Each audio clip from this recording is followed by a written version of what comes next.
बिस्मिल्लाहिर्रहमानिर्रहीम, अस्सलाम वालेकुम। हमारा आज का टॉपिक है photo electric effect. Photo electric effect क्या होता है? एक्सपेरिमेंटली ये ऑब्जर्व किया गया है कि अगर एक मेटल के सरफेस के ऊपर लाइट इंसिडेंट होती है तो ये लाइट इस मेटल सरफेस से इलेक्ट्रॉन्स लिबरेट करा देती है। लाइट इंसिडेंट होती है मेटल के ऊपर और वहां से इलेक्ट्रॉन्स इमिट हो जाते हैं। ये फिनोमेना जनरली कहलाता है photo electric effect. Photo electric effect में इस तरह से होता है कि हर एक लाइट के इंसिडेंट होने से मेटल से इलेक्ट्रॉन्स इमिट नहीं होते, बल्कि सर्टेन फ्रीक्वेंसीज हैं जो कि लाइट को इमिट करती हैं, और फ्रीक्वेंसी से हर मेटल के लिए एक खास लेवल होता है फ्रीक्वेंसी का, और उस फ्रीक्वेंसी से हायर फ्रीक्वेंसी की लाइट मेटल पर इंसिडेंट होने के बाद इलेक्ट्रॉन्स को इमिट कराती हैं, और उस सर्टेन लेवल ऑफ फ्रीक्वेंसी से कम फ्रीक्वेंसी वाली लाइट्स मेटल पर पड़ने के बावजूद इलेक्ट्रॉन्स को इमिट नहीं कराती। वो फ्रीक्वेंसी कहलाती है थ्रेशोल्ड फ्रीक्वेंसी। ये हर मेटल के लिए मुख्तलिफ होती है।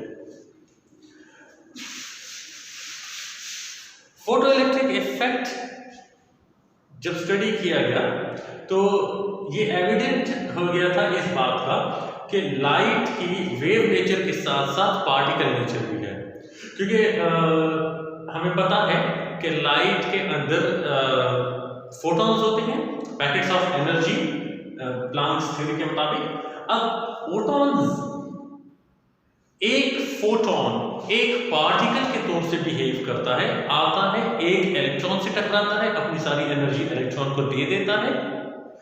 एक फोटॉन एक से ज्यादा इलेक्ट्रॉन से नहीं टकराता। अगर ये वेव नेचर होती तो एक वेव आकर अपनी एनर्जी कई इलेक्ट्रॉन्स को दे सकती थी, लेकिन इस पूरे एक्सपेरिमेंट, इस जुड़े जितने भी एक्सपेरिमेंट्स हैं, सब में ये बात साबित होती है कि एक फोटॉन एक इलेक्ट्रॉन को ही अपनी सारी एनर्जी दे देता है।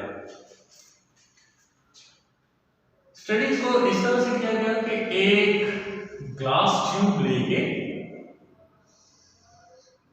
इसके अंदर एक कैथोड और एक एनोड लगा दिया गया। कैथोड को किसी बैटरी के नेगेटिव टर्मिनल से और एनोड को बैटरी के पॉजिटिव टर्मिनल से अटैच कर दिया गया। अब इस सिचुएशन में तो करंट ऑटोमेटिकली फ्लो करेगा कैथोड से एनोड की तरफ, लेकिन क्या करते हैं, हम इस पूरे ग्लास ट्यूब को इवैक्यूएट कर देते हैं। इवैक्यूएट करके इसमें से हम तमाम एयर निकाल देते हैं। अब तमाम एयर निकाल दिए, हमारे पास के कंडक्शन के लिए कोई मीडियम सच रहा नहीं, और इन दोनों के दरमियान जो वोल्टेज है वो इस बैटरी का वोल्टेज भी है, which is not that much large के इलेक्ट्रॉन जंप ऑफ करके कैथोड से एनोड की तरफ जाए, तो अब करंट फ्लो नहीं हो रहा। अब इस सिचुएशन में अगर हमारे पास हम लाइट बीम स्ट्राइक करते हैं कैथोड पे, तो वी ऑब्जर्व कि यहां से इलेक्ट्रॉन्स निकलते हैं। अब ये इलेक्ट्रॉन इस पॉजिटिव टर्मिनल की तरफ अट्रैक्ट हो जाते हैं। जब ये इलेक्ट्रॉन्स अट्रैक्ट होते हैं तो ये ट्रैवल करना शुरू कर देते हैं और हमें करंट हासिल होता है। इस करंट को डिटेक्ट करने के लिए हम इस पूरे सर्किट में एक गैल्वेनोमीटर लगा देते हैं, तो हमें गैल्वेनोमीटर में डिफ्लेक्शन नजर आती है।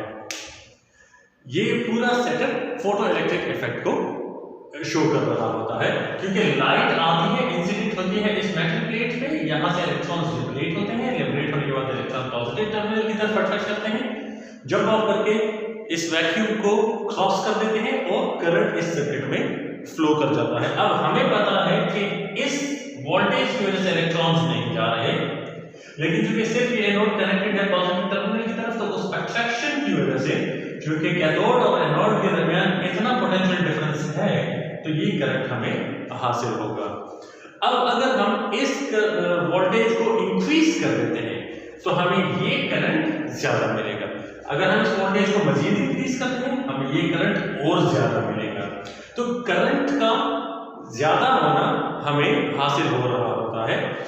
अगर हम इस वोल्टेज को कांस्टेंट रखते हैं, यहाँ पे जो इंसिडेंट लाइट है इसकी इंटेंसिटी को इंक्रीज कर दें, इस इंसिडेंट लाइट की इंटेंसिटी को इंक्रीज करके भी हमें ज्यादा करंट मिलता है, लेकिन ये जो करंट है ये इस लाइट की इंटेंसिटी पे नहीं, फ्रीक्वेंसी पे डिपेंड करता है।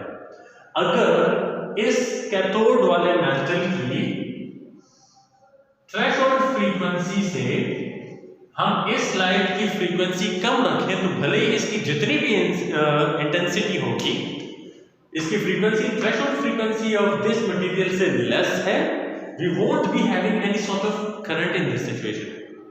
क्योंकि यहां पे फ्रीक्वेंसी कम है, इंटेंसिटी आ भी रही है, तो हर फोटोन यहां पे मौजूद इलेक्ट्रॉन्स को एनर्जी दे रहा है। एनर्जी इनफ नहीं है कि वो इलेक्ट्रॉन्स जंप ऑफ कर सके।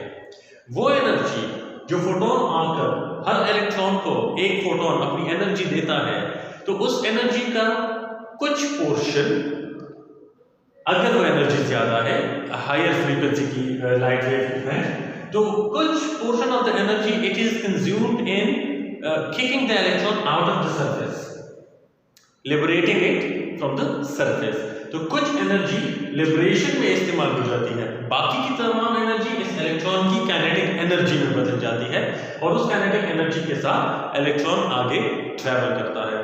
तो वो एनर्जी जो इलेक्ट्रॉन को लिबरेट करने में इस्तेमाल होती है वो कहलाती है वर्क फंक्शन।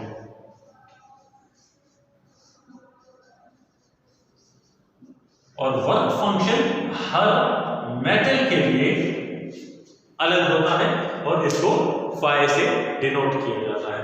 यानी वो जो एनर्जी एक इलेक्ट्रॉन की होती है, हमें पता है हर इलेक्ट्रॉन में एनर्जी है HF, हर फोटोन में, सॉरी बगे पार्डन, हर फोटोन की एनर्जी है HF। ये HF kinetic energy plus phi के इक्वल होगी। अब वापस आते हैं हम इस डायग्राम की तरफ।